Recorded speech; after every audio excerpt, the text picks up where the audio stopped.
since I'm in the unique position of actually knowing my core woundings and core early childhood traumas, because I actually healed them back in November 2019, and I talk about this in previous videos, that required a really insane alien intervention, ET intervention, to actually heal those things. I detailed this in other videos, but I'm going to recap it here for new listeners and try to make it a bit more short and concise, because I want to give like an overview of my life path based on these core traumas, because I'm in a unique position to actually knowing and seeing how they affected my entire life until I managed to heal them with the assistance from the ETs.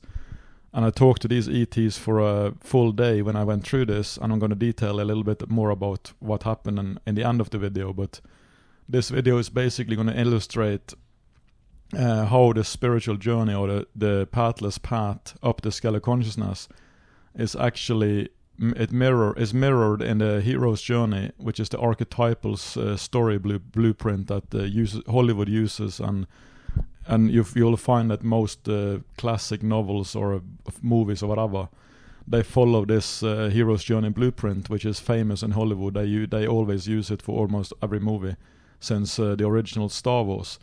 And you can look this up. I write about this in my ebook, and I have videos about the hero's journey too. But this is going to be how I'm going to illustrate how my life, or how everybody who is on a spiritual path or on a path up the scale of consciousness, they are following a hero's journey blueprint, which is the same as a story blueprint in the heroes follow in the movies, right? But I'm going to show you how that works in this, while I'm also explaining how my journey and my path and what happened to me and what I went through. So this is going to be like a interesting summary of that.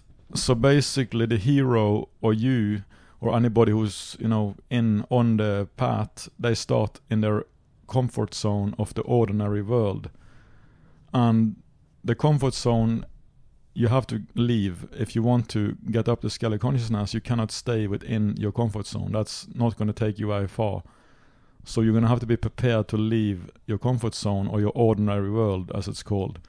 And this is, you see this in all the movies. The hero always starts in his or her ordinary world, and you get introduced to the hero in that sense. And the hero also has inner and outer problems and a flaw, like psychological flaws.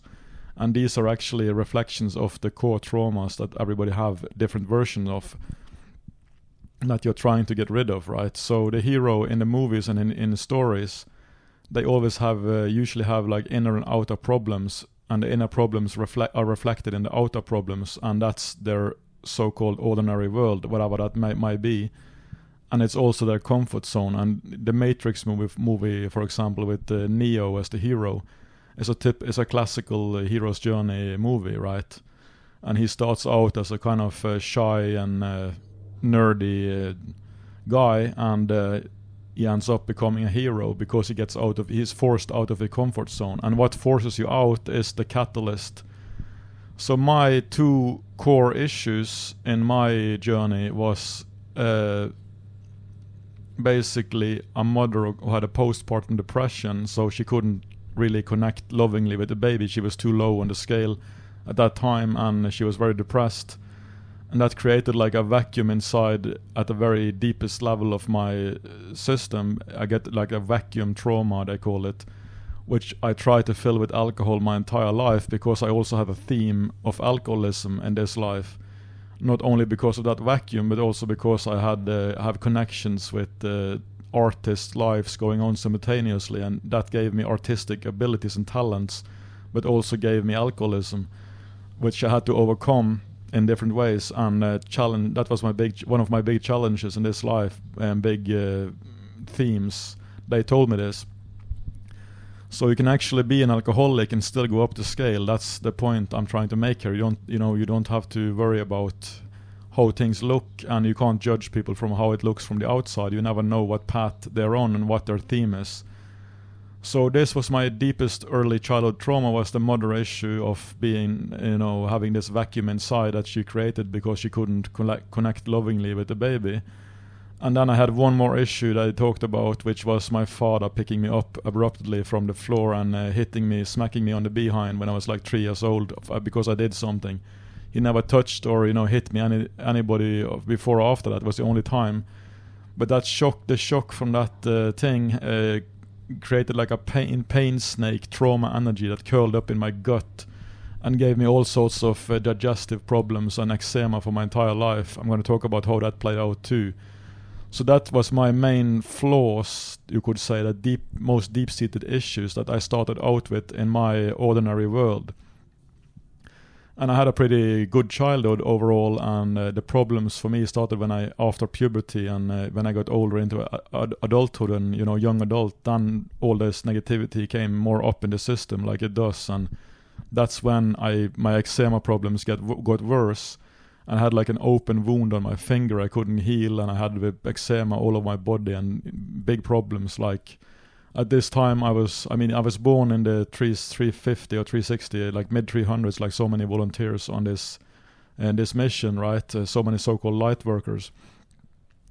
And I gradually descended down the scale because of all the negativity I took on. So I went from 350, 360 gradually down to level 50, which I found myself at when I was like 19, 20 years old. I was level 50 on the scale. So not very high. I had like, alcoholic friends, bad friends. I hang out with them. We're partying all the time, drinking heavily and, basically doing crazy stuff. But then it came to a point where like I have to, the eczema stuff got worse and worse, and I just couldn't take it anymore. I had to do something. So that was my big catalyst, was actually my skin problems or eczema problems, because it became so bad I couldn't really live with it. Even though I drank a lot and couldn't care less about anything, it came to a point where I have to do something about this. I can't live like this with open wounds and looking like eczema on my face and my neck. I look horrible. I can't live like this anymore. So that became my big catalyst in life, and that's when I started sort of looking into alternative things and before that I had just gone to doctors and they gave me these eczema creams that just treats the symptoms, doesn't really help. And that stopped helping for me. I didn't do anything for me anymore. So I was forced to do something. And I started doing research online, and that's basically when I crossed the threshold into the unknown or the unconscious, so to speak. I went from the ordinary comfort zone into something completely unknown. My whole journey started because I wanted to heal my eczema. So I realized pretty soon that there is a connection between the gut and the gut health and eczema and the skin problems, because I did research online. So I found this like probiotic drink you could take and whatnot. So I tried all these different things, and after a week of that probiotic drink, I actually managed to heal that open wound on my finger that's been there for many years now, and it suddenly healed. Like in 1 week it was gone. That really, turned me on to the whole thing. Like I was really surprised that you could do that. You can actually, something the doctors never talk about or anything. And that actually worked, and that really turned me on to what is this about. I mean, how come the doctors not talk about? Nobody talks about this. I was able to miraculously heal myself, like, in just 1 week. Not everything, but the worst eczema went away with that alone. So that became like a big aha moment for me as I crossed the threshold into the unknown, and I kept continuing my path. And I basically broke off from all my bad friends in that time, and I stopped drinking, and I went into yoga, and because I did one yoga class, and that was another aha moment, because standing upside down I suddenly didn't have any problems, because I was forced to be present in the moment. So I didn't feel like I wasn't depressed anymore. I didn't feel bad. I felt good in that position. So that realized, hey, something else is possible. That's what I realized at that point. And I became completely obsessed with doing physical yoga. I went to every class, and I started doing it. I bought books about it and started doing it like 2-3 hours every morning and every night on my own too, for like maybe 6 months to a year. I did that, like completely obsessed with it. And I did so much I could basically get into any position without warming up. I could fold myself in two almost. I was so flexible at that point. And it really did something to my system. It sort of cleanses out a lot of stuff that's stored in your muscles, like trauma energies, negative energy is stored in your muscles. So that basically eventually took me from 50 up to above 200 again. just by doing mindful yoga, so to speak. I was always conscious about being very mindful and in the present moment while doing the physical yoga. I was not only, mechanically doing the exercise. I was very mindful and focused in the moment, because that's what I like to be, because it took away all the negativity and the depression I had suffered from. So that really became a saving grace for me, like doing the physical yoga stuff. That was the start of my journey, and I tried many different things when it came to healing my eczema and whatnot, and because it was a lot left, even though the worst was gone.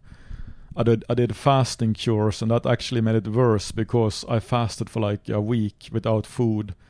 And then in that fasting cure, I also drank salt water, like 1% salt water. Then it goes straight through your gut, and it cleanses out a lot of stuff in your gut. And then doing that, I actually removed certain things in the gut that sort of mucous membranes or mucous stuff that actually blocked or covered up the inflammations.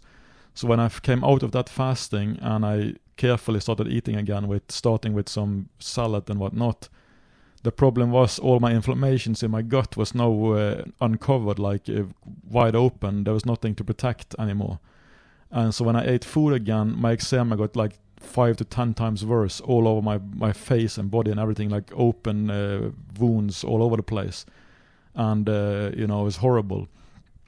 So I thought I'd fucked myself up for life. I had no idea what to do, because I thought this was supposed to help me, right? This fasting cure and whatnot. But it actually made it worse, and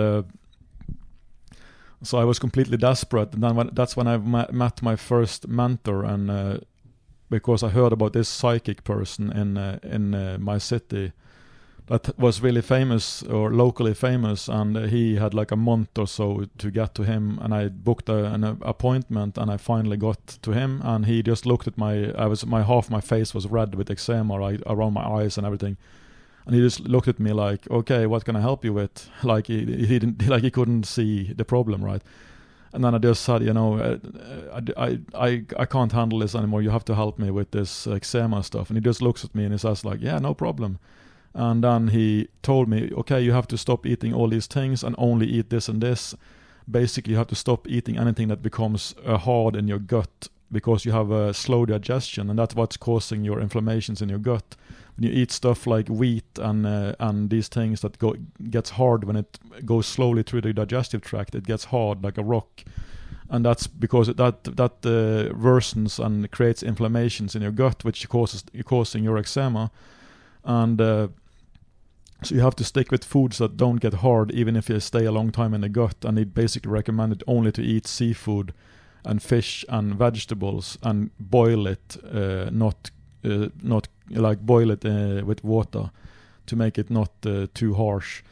So basically I had to eat that super boring food, and then he sent me to a chiropractor, because he said by stimulating these certain points on your back, and he gave me the numbers for these points, then you will gradually heal, because that will affect your whole digestive system and the muscle movement of the gut. The so-called peristalsis, gut movements, or the muscles contracting and expanding to push the stuff through. Those muscles, that stuff didn't work properly. But if you hit those, if the chiropractor hits those points on your back like once a week for some months, then it will all go away, but it will get worse before it gets better. And so I went to the chiropractor and and he was used to getting people from this psychic person. So he knew what it was about, and I went the first treatment. It made my everything worse, even worse than it already was, and that's how it went for basically 2 months or something. I had to eat this boring food every day, and I went to the chiropractor like once a week or something. And then suddenly, after like close to 3 months, I think, suddenly all my I woke up every night bathing in sweat, like I had to change the whole bed sheet because it was so soaking wet. And that happened every night for 1 week, and then suddenly after that, all my eczema problems just disappeared, like almost overnight, like that, like suddenly all gone. Everything. I was like completely cured.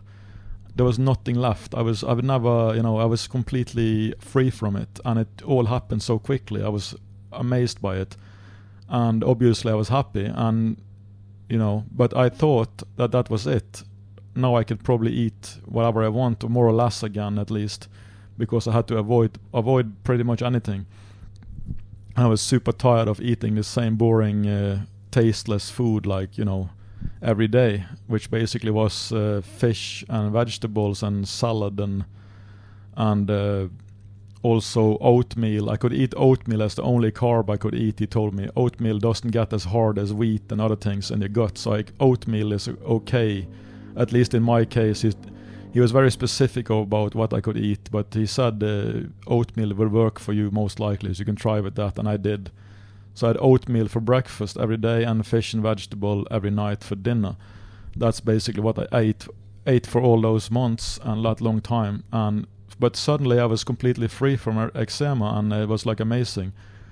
So that was my first trial and error on the road into this unknown path of the pathless path. And I also had a friend who was in the 400s at that time, and he was also helping me a lot, not with that, but more like mentally and how to deal with all sorts of challenges and to grow in consciousness. He was more into these things than me at that point.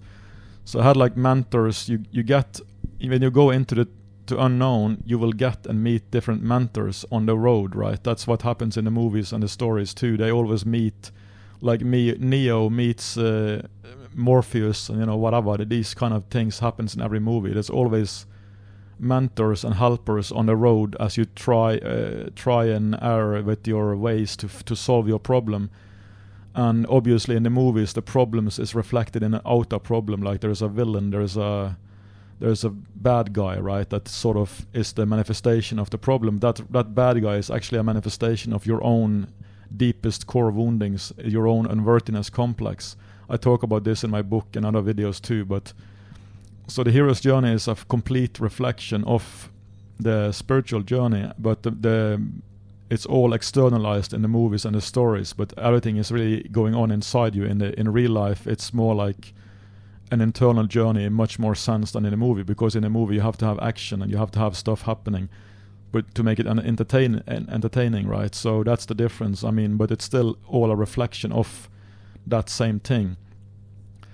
So the hero don't really know that he's up against a bad guy. In many cases, you don't really know that you have these core woundings that is actually the main core problem of everything. But you're sort of on the path, and you're going into and you're trying to solve the problems as they come up, and as new problems and challenges come, you have to find ways to solve those again. So I did everything I could to solve my eczema problem, and I managed to do that. And that was when I met my first enlightened teacher. That was my major mentor, who became, after all this, I basically managed to get into the 300s again, like almost reclaiming my birth level, so to speak. And on that momentum that I built by doing all this yoga and healing and all these things, on that momentum I was guided to find my first enlightened teacher. And I came up to that place when I was in the 300s, lower 300s, and it was like the first time in my life I could just sit down and just relax and feel completely relaxed. There was an energy in that place that was completely different from anything I ever felt. Like there was so much joy and love in the air, and like a breathing space, like you could finally unwind and relax for the first time.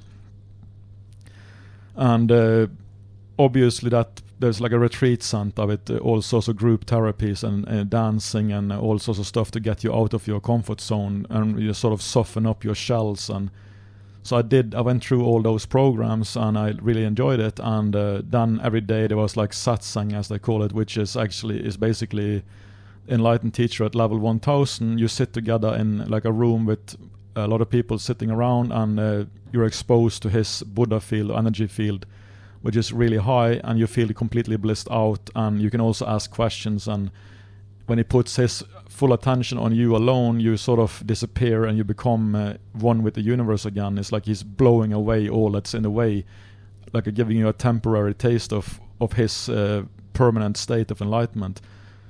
That happened to me the first time I met him, and it completely changed my life. And I was crying half the time I was up there, because I was releasing so much stuff and negativity that I couldn't really help it. But even just one meeting with such a person, and he putting his attention on you, which is pure love, and just blowing away all your negativity, and you just feel completely oneness again. That one meeting can completely change your life, and it changed my life. But I had many meetings. I was basically up in that place, or going to that place every retreat for some years.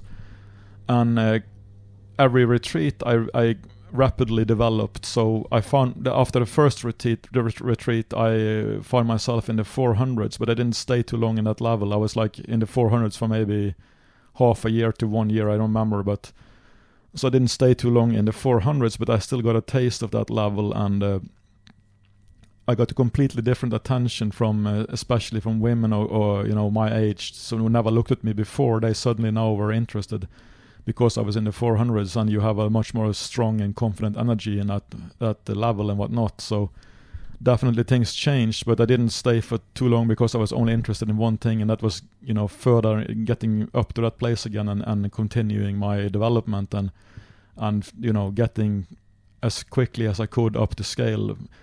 And that's when I learned about the scale. I first learned about the scale of consciousness when I was in the 400s, basically, and I read a lot of books about it and whatnot, and then I had a few more retreats with this teacher, and then I was in the 500s, because basically I had a meeting with him, and he could sense that I had some blockage, so he basically hammered me, so as it's called. It's like I expected softness and love as usual, but instead he got really harsh in a way, and he sort of pushed me inside. That sort of crushed something inside, that sort of created a chaos for a while, that I had to face this chaos. When I came out of that chaos and sort of surrendered to it, and just sort of let go of it, then a completely new dimension opened up, and then that's when I was in the 500s.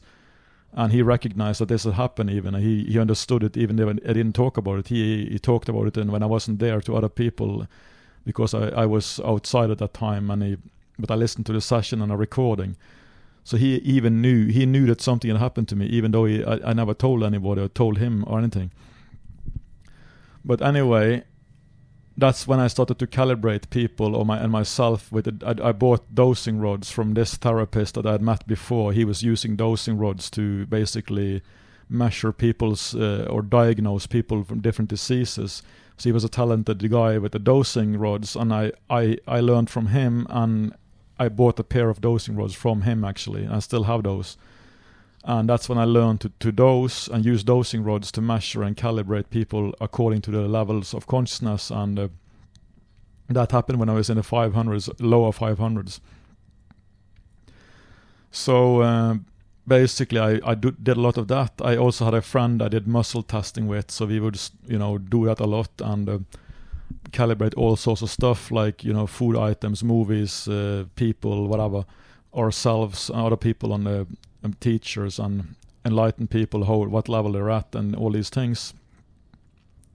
So that's how I learned to calibrate people. But at the 500s, when you have gone through the scale to such a degree that from 50 to 500, you have a pretty good idea about each main level. So at that time I could actually just look at people. I could pretty much sense their energies or whatnot, and just pinpoint, even without calibrating them, I could pinpoint approximately their main level. They're either in the 200, below 200, 300 or whatever.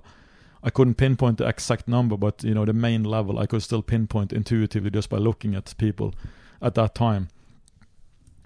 And then at the final retreat I went up to the teacher again, and that's when, on the very first meeting with the teacher and the Satsang meditation we had,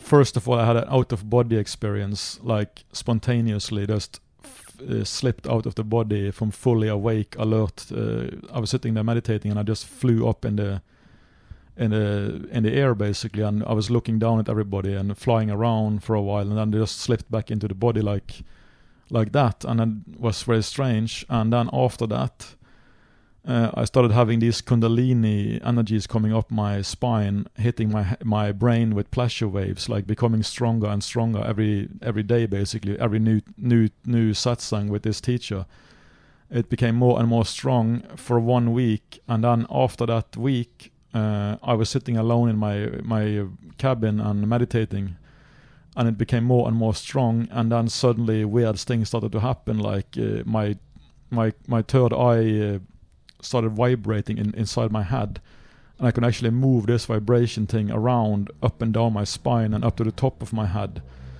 And then suddenly something came in from behind, so to speak, and like some kind of instrument, I don't know what to say, but it felt like it cut off my mind or negativity or whatever at the root. So when I came out of this weird experience, I noticed that something major had changed, that I was now completely in the moment. I was effortlessly present in the moment. There was no daydreams, taking me away from the moment anymore. I could sit as long as I wanted, meditating, and there was no I would never lose myself in a daydream anymore. And when walking around, like, I was completely in the moment. I was in the now. And that sort of became like a permanent state. So that's when I realized that I've entered a higher 500s, or above 540 basically. And I calibrated it too, but that was a big, and I also had massive Kundalini bliss going on all the time, especially when sitting down and relaxing, but also basically all day. So that's when I kind of outgrew the whole thing, because that's when people started to become hostile against me, even the spiritual people in that retreat center. They couldn't handle the fact that I was suddenly way up, because the norm level up there was like in the mid 300s, and now I was in the mid 500s. And that sort of, you become like a target, like you do even in society, even among spiritual people like that. They became jealous or whatever. They don't, not consciously necessarily, but still, I've got all these weird attacks from people, and especially lower level people who were up there and pretending to be good people, but they're not really. There was like snakes in paradises up there. There always are some people who pretend and put on a mask that they're really nice, but they really just pretending they're really not that nice underneath it all. And these people became a problem for me also, and basically everybody. I was sort of outgrew the whole the community, because I couldn't fit in there anymore. I could see that these people have stagnated long ago. They were just doing the same exercises year in and year out, and they never moved. They didn't. So for me, it was time, and the teacher even acknowledged this. He didn't talk specifically to me, but he just said that at some point you might probably have to leave this. I mean, you first have to leave your birth family and your blood family, and then you have to leave your spiritual family at some point too, because you can outgrow these things and you have to move on. And that's what I felt I had to do. I had to go back in the real world again, and that's what I did. I already had my death rebirth moment, and I went back with an elixir of wisdom to share with people. Or so I thought, but this was not really the end of my hero's journey, because these things go in cycles, like Bashar talks about, and it's always a cycle that goes up, a spiral that goes up and up. So you never really finish with a hero's journey. There's no such thing as being finished. You're just starting a new cycle, okay? But I finished one cycle by going back to the world, getting a regular job and whatnot, and living a more normal life, so to speak, but with a completely different and changed inner reality. And I was still blissed out and going around in the normal society, and people would look at me strange, like, what the hell is this guy? And nobody, it's like I became like, I wanted to have a regular life again and live in the real world again, and that's what I did. But that was the completion of the first hero's journey cycle of my life. But I thought at that time that, okay, after some years of this, integrating this and, blissful stuff and whatnot, maybe I will reach enlightenment. That's the next step for sure. That's what I thought, right? In my mind, I thought, okay, this has to be, I know I'm close to enlightenment now, and I know that probably I'm going to need to mature some years and become like more mature and in this, and I'm going to have to integrate more stuff. But surely enlightenment follows soon after this, right? That's what I thought. And boy, was I wrong. not quite what happened. Let's just say that. But so that's when my next cycle started, and that was even in many ways worse than the first one, if you can say it like that. But it depends on how you look at it. But definitely I went through some heavy stuff. So let's get into that also.